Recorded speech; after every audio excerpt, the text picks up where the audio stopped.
কি বলে, রাজপ্রাসাদের মানুষটাও মরে যাবে, কুড়ে ঘরের মানুষটাও মরে যাবে, সুখের খাবার যার মুখে সেও মরে যাবে, ভিক্ষার থালা যার হাতে সেও মরে যাবে, যাবে না?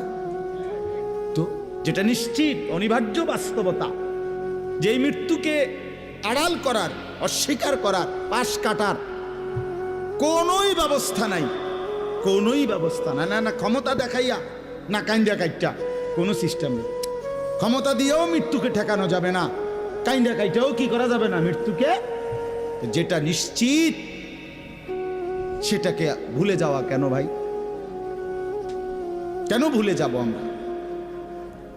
আল্লাহর নবী সাল্লাল্লাহু আলাইহি ওয়াসাল্লামের যেই হাদিস আমি পড়ছি, এটাই নবীজি বলছেন, আকসিরু যিকরা হাদিমিল লাজ্জাত, আমার উম্মত প্রতিদিন বেশি বেশি ওই জিনিসটাকে স্মরণ করো যেটা তোমার সমস্ত স্বাদ, আহ্লাদ, সমস্ত ব্যস্ততা সব কিছুকে স্তব্ধ করে দিবে।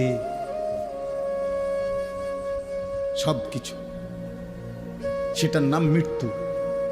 হাদিসে আছে মৃত্যু সব কিছু বন্ধ করবে। তোমার নাক, তোমার চোখের দৃষ্টি, তোমার কানের শ্রবণ শক্তি, তোমার জবানের উচ্চারণ, তোমার জিহ্বার স্বাদ, তোমার হাতের নড়াচড়া,